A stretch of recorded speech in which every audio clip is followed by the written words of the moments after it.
فرماتے ہیں زینا ولا تکون علینا شینا، ہمارے لیے باعث عزت بننا، باعث ذلت نہ بننا. یعنی جو بھی کام کرو اس میں یہ ذہن میں رہے کہ وہ کام ہمارے لیے عزت کا سبب ہو. یعنی جو کام کرنا اس میں ہمارے لیے عزت کا سبب وہ کام بنے. کہیں ایسا نہ ہو کہ تم کوئی ایسا کام کرو جس کی وجہ سے ہمیں شرمندہ ہونا پڑے. اس لیے کہ ہمارا عمل لوگوں کی نگاہ میں اس بات کا تعین کرتا ہے، اس بات کو مشخص کرتا ہے کہ حاذا جعفری، یہ چھٹے امام کے ماننے والے ہیں، یہ چھٹے امام کے چاہنے والے ہیں.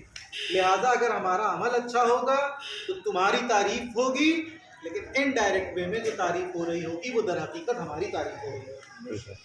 لیکن اگر ہم کوئی غلط کام کر رہے ہوں گے تو پھر ہماری تعریف ہم کو نہیں کہا جائے گا، بلکہ ہم جن سے منسوب ہیں ان کو کہا جائے گا. دیکھو امام کے چاہنے والے ایسے ہوتے ہیں، دیکھو امام کے ماننے والے ایسے ہوتے ہیں. ہرگز ہمیں ایسا کرنے کی ضرورت نہیں ہے. ہمیں وہ عمل انجام دینا ہے کہ جس کی وجہ سے ہم یہ کہے جائیں کہ واقعی معنوں میں ہم چھٹے امام کے چاہنے والے ہیں، ہم چھٹے امام کے ماننے والے ہیں. یہ سب بات پڑھ دیں. اللہم صلی اللہ محمد و آل محمد. مولا امام حسن، مولا امام حسین، مولا حضرت عباس علمدار، یہ سب ایک ساتھ موجود ہیں. امیر شام نے ایک شخص کو بھیجا اور اس کے ذہن کو اتنا پراگندہ کر دیا، اتنا گندا کر دیا کہ تم جاؤ اور جانے کے بعد حسن سے بیزاری کا اعلان کرو، علی سے بیزاری کا اعلان کرو، اس لیے کہ وہ لوگ اچھے انسان نہیں. آنے والا آیا اور آنے کے بعد بھائی ظاہر سی بات ہے جس کے ساتھ مولا عباس موجود ہوں، جس کے ساتھ امام حسین موجود ہوں، جس کے ساتھ دیگر ہاشمی خاندان والے موجود ہوں. ایک مرتبہ وہ شخص آیا اور آنے کے بعد امام حسن علیہ السلام کے سامنے گالی پھکڑ دینے لگتا ہے، بدزبانی کرنے لگتا ہے. اگر ہم ہوتے یا آپ ہوتے، کوئی ہمارے سامنے آئے اور آ کر کے ہمیں گالی دینے لگے تو انسان کا مزاج کیا ہوگا؟ اگر ادھر سے ایک گالی آ رہی ہے، ادھر سے اتنی ایک بدزبانی ہو رہی ہے تو ادھر سے ہم 4 کرنے کی کوشش کریں گے. ممکن ہے کہ زبان سے ہوتے ہوتے ہاتھا پائی کی نوبت آ جائے، انسان ایک دوسرے پہ گتم گتھا ہو جائے، ایک دوسرے کو مارنے کی کگار پہ کھڑا ہو جائے. لیکن امام حسن علیہ السلام کا اخلاق دیکھیے کہ جب وہ آتا ہے اور آنے کے بعد امام کو گالیاں دینا شروع کرتا ہے، امام پہ سب و شتم کرنا شروع کرتا ہے، امام کو برا بھلا کہنا شروع کرتا ہے، تو ایک مرتبہ امام علیہ السلام اس سے کہتے ہیں معلوم یہ ہوتا ہے کہ تم مسافر، معلوم یہ ہوتا ہے کہ تم تھکے مندے ہو. اگر تمہارے پاس سواری نہیں ہے تو ہم تمہارے لیے سواری کا انتظام کر دیتے ہیں، اگر تمہارے پاس کھانا نہیں ہے تو ہم تمہارے لیے کھانے کا انتظام کر دیتے ہیں، اگر تمہارے پاس اونٹ یا گھوڑا یا گدھا وغیرہ نہیں ہے تو ہم تمہارے لیے ایک بہترین قسم کا گھوڑا مہیا کر دیتے ہیں، اگر تمہارے پاس رہنے کے لیے کوئی جگہ نہیں ہے تو ہم تمہارے لیے رہنے کی جگہ مہیا کر دیتے ہیں. اب وہ شخص یہ سوچتا ہے کہ ہم کو جب وہاں سے بھیجا گیا تھا امیر شام نے تو یہ کہہ کر کے بھیجا گیا تھا کہ وہ شخص بہت بد اخلاق ہے، اس شخص کو تم کو یہ باتیں کہنا ہے. لیکن اب میں جب آیا ہوں تو میں اس کے برخلاف دیکھ رہا ہوں، میں ان کو گالی بک رہا ہوں، وہ مجھ سے کہہ رہے ہیں کہ اگر تمہارے پاس سواری نہیں ہے تو میں تمہارے لیے سواری کا انتظام کر دیتا ہوں، اگر تمہارے پاس رہنے کے لیے گھر نہیں ہے تو میں رہنے کے لیے بہترین گھر کا انتظام کر دیتا ہوں، اگر تمہارے پاس بستر نہیں ہے تو میں تمہارے لیے بہترین بستر کا انتظام کر دیتا ہوں، اگر تم راستے میں بھٹک گئے ہو تو میں تمہارے لیے زیادہ راہ مہیا کر دیتا ہوں تاکہ تم آسانی سے اپنے وطن تک واپس پہنچ سکو.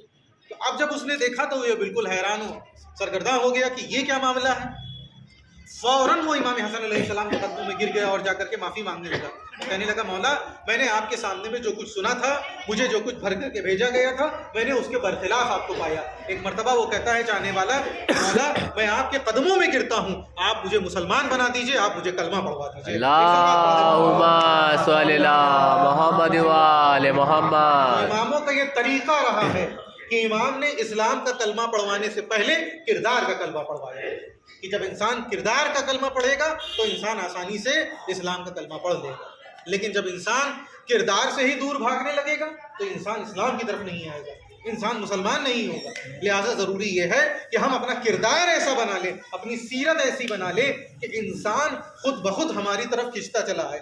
جب ہماری طرف کھنچتا چلا آئے گا تو پھر وہ ہمارے مسلک کے بارے میں جاننے کی کوشش کرے گا، وہ ہمارے مذہب کے بارے میں جاننے کی کوشش کرے گا، ہم کس قوم و قبیلے سے ہیں وہ جاننے کی کوشش کرے گا، ہم کس کے ماننے والے ہیں وہ جاننے کی کوشش کرے گا۔ جب اسے پتا چلے گا کہ کونوا لنا زینا ولا تکونوا علینا شینا، ہمارے لیے باعث عزت بننا باعث ذلت نہ بننا، یہ امام صادق علیہ السلام نے فرمایا۔ تو اب جب ہم باعث عزت بن رہے ہوں گے امام کے لیے، ہمارا کردار ایسا ہوگا تو آنے والا خود بخود ہمارے کردار کی طرف کھنچتا چلا آئے گا اور ہمارا کردار اس کو اسلام کی طرف لے کر کے چلا جائے گا۔ ایک صلوات اللہم صلی اللہ محمد وآل محمد۔ یہی بات ہے کہ آج دنیا ابھی تک خامنہئی صاحب کو اتنا نہیں جان پائی تھی جتنا ان کی شہادت کے بعد جانی۔ آیت اللہ خامنہئی زندگی میں اتنے خطرناک نہیں تھے جتنا شہید ہونے کے بعد وہ خطرناک ثابت ہوئے ہیں دشمن کے لیے۔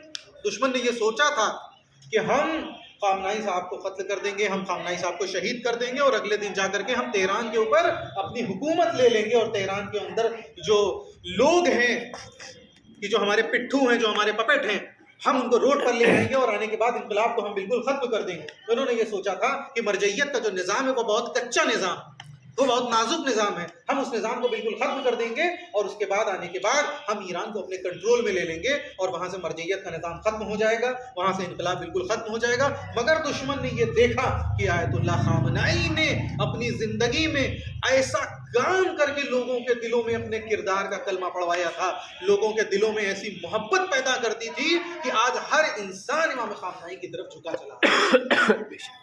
کہیں کوئی آپ کو ایسا لیڈر نہیں ملے گا، کہیں آپ کو کوئی ایسا رہنما اور پیشوا اور ہادی نہیں دکھائی دے گا کہ جس سے کہا جائے کہ آپ کہاں یہاں بیٹھے ہوئے ہیں، دشمن آپ کو مارنے پہ تلا ہوا ہے، دشمن آپ کو شہید کرنے پہ تلا ہوا ہے، آپ کیوں یہاں بیٹھے ہوئے ہیں؟ آپ کیوں نہیں شیلٹر میں چلے جاتے؟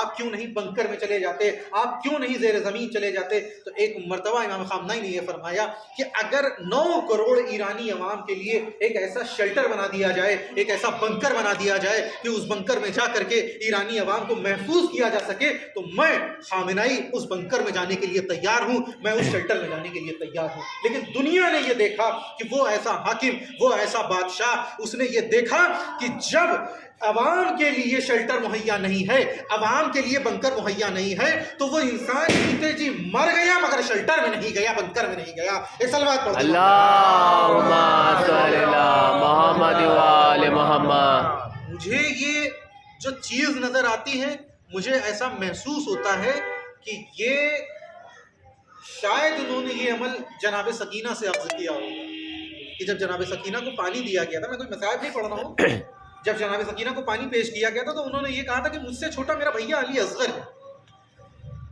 میں کیسے پانی پی لوں؟ تو وہی چیز حاکم یہ کہہ رہا ہے کہ جب میرے چاہنے والے، میرے ماننے والے ایرانی عوام جب وہ شیلٹر میں نہیں ہے، جب وہ بنکر میں نہیں ہے، تو میں کیسے بنکر میں چلا جاؤں؟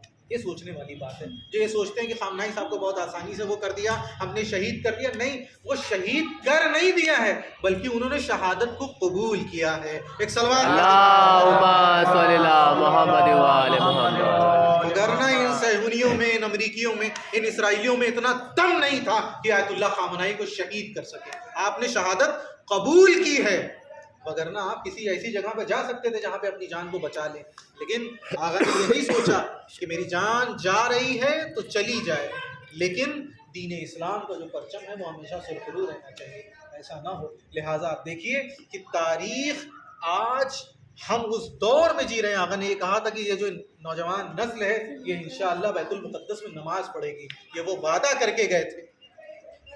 تو جو صورتحال ہمیں نظر آ رہی ہے، جو صورتحال ہمیں دکھائی دے رہی ہے، انشاءاللہ ایسا لگتا ہے کہ بہت جلد امام زمانہ کے ساتھ ہم بیت المقدس میں انشاءاللہ نماز پڑھیں گے۔ ایک صلوات پڑھ دو۔ اللہم صلی اللہ محمد وآل محمد۔